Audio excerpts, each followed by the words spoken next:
Welcome back to Books Fair, Books Queer, and Books You Can Hear. Today we're going to be talking about a group 5-star, so one of the very rare books that all three of us gave a 5-star in a vacuum, and it is The Alchemist, brought to us by the lovely Jamie. So take it away, Jamie. How did you find this book?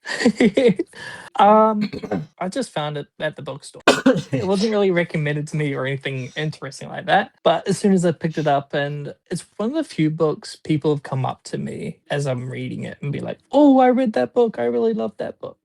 This book follows the main character, which I can't remember his name. He may not be named. Was he named? Not from memory. He was. His Okay. name's like it's not Antonio, but it's like something like it. Yeah, no, I'm really trying to think, man. I'm so bad Yeah. with names. I reread it last year as well. It was quite a weird name, eh? It's like not a normal name. I think he's mainly referred to as the sheep herder and by his other titles. Actually, But basically, sorry.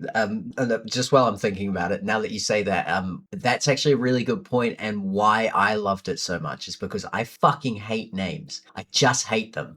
Mostly because I can't remember them, so it's actually nobody else's fault.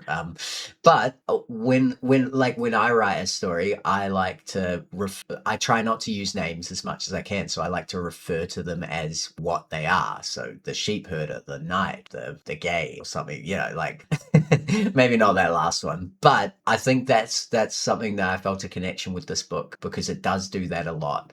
It refers to people as what they are rather than their names. Anyway, carry on, Jamie. yeah. Basically, this book follows the main character. He has this prophetic dream of finding treasure, and along the travels, he comes across different obstacles, and it's just a big metaphor for life, basically. What I personally really loved about this book is you can read as little or as much into it as you like. You can read it surface level and it's just a pleasant story, or you can read into it through all the metaphors, all the deep little crevices, and it's just really pleasant. And my main reason why I gave it a 5 is the main reason I gave it a 5 is just finding out your personal legend. Like, it really highlighted for me like what I personally want out of life. And obviously with everyone's personal legend, there's going to be setbacks, and there is setbacks for me in this. The setbacks and the distractions, it really drives home the point that not everybody gets to achieve their personal legend because they get distracted by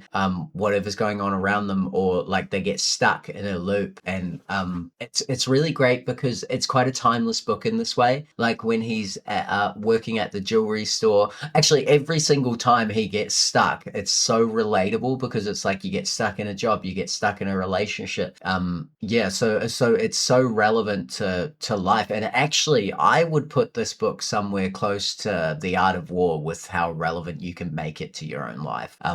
Jamie was right. Not only can you read into the story as deep as you want, but you can read into the philosophy as deep as you want as well. And I think that's why, by the way, this is in the in lots of lists for the top 100 books of all time, for good reason. I think it's the third most bought book of all time. And also with the ending, slight spoiler for anyone that hasn't read it, so just go away if you haven't read it. Read it. It's really short, and come back. But in the end, when he gets confronted by the thief, and then the thief mentions that his personal legend was somewhere in Spain or whatever, where the protagonist actually started, and that's where the treasure was, or because that's where he was supposed to be. But this guy on his own personal legend got caught up in robbing people, and it really drives home another point that what you're looking for often wasn't that far from where you started, and also that somebody else's personal legend might be easy for you. You might find yourself living somebody else's personal legend, but it's not your personal legend. And it's really important to understand that every single individual has their own struggle, and what might be easy for you might be impossible for somebody else for one reason and another. And it brings up more questions of like morality and envy, and literally you can read into this as deep as you want. Literally, So, it's like the same kind of thing when you look at someone that comes to you with a problem and you're like, oh, but that's easy. You just do this or whatever. It's the same concept of yeah, like I constantly do that to you, where maybe I'll say something like, "Hey, why don't you have a boyfriend yet?" Because like getting a girlfriend for me is that simple. Not like easy, just like it's one of the simple things. So like, why isn't getting a boyfriend for you that simple?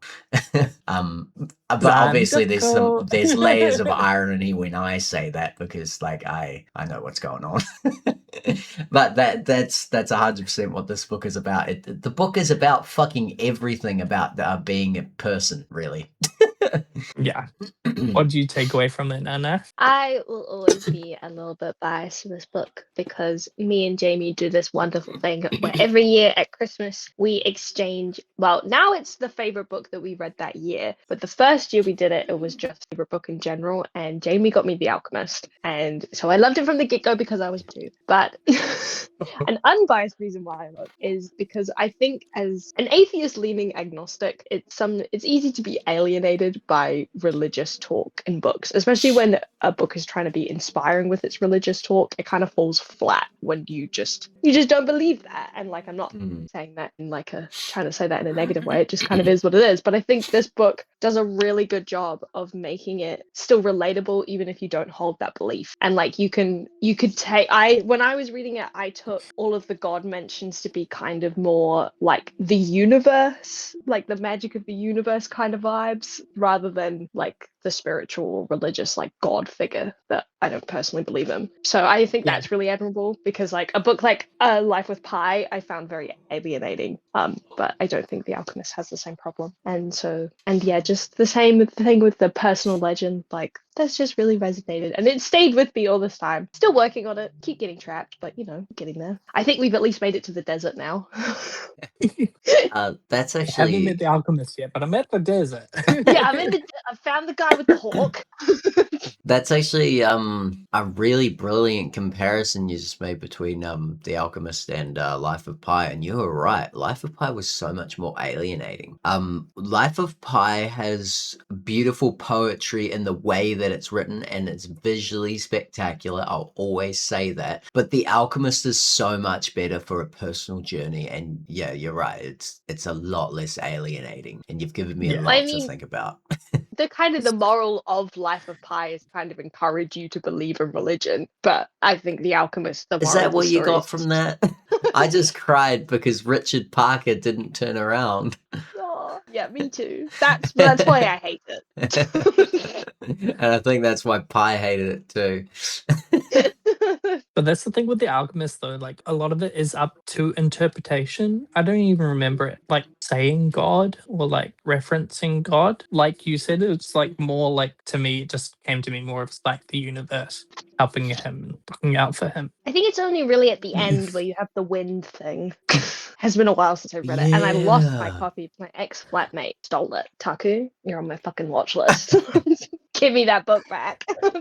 I also don't have a copy of it because it's just like my first book to always give out when someone's like, "Oh, I want to get into reading, but I don't know where to start." I'm like, "Read The Right Alchemist." here. Yeah. Oh, Because excuse it's me. easy to read, it's enjoyable, and It's you short can too. read into it. Yeah, it's short, easily digestible, but you can read as deep in as you like. Oh yeah, and also I just decided that the books that we all rated 5-star, nobody else can get up on the wall with those. Just us. Just you guys. I So you agree. should. Yeah, we don't have too much to say about this one because it's so small. And while the book talks about his personal legend, it's actually like your personal legend with the book, right? Like, so from start to finish, this book is your book. You didn't read the same book as I did. And Rhiannon's No. thing about religion that she said before, Jamie brought up, I didn't even see any religion in it, and then I was like, yeah, actually, fucking neither did I. Because like we read 3 completely different books, man. Yeah. Mm. Oh, That's the biggest takeaway is like you could read it 5 different times and almost read a different book, like because you're in a different place in your life, so you're seeing it through a different lens, which is really cool. Like I've read it like 4 times and I take away different things each time. Mm. I'm going to reread it after this. All right. Do we have anything more to say? I think I'm good. I think we covered it today. Right, so like, comment, subscribe, check out our other shit, and tune in when we talk about the next couple of books that we have all given 5 stars. We're going to have a lot more to say about these other ones. That was just the Yeah. tip of the iceberg. The We're about tip of to the iceberg. dive beneath the surface. Yeah, I think going forward, like it's getting even more like intense. So stay tuned. See ya.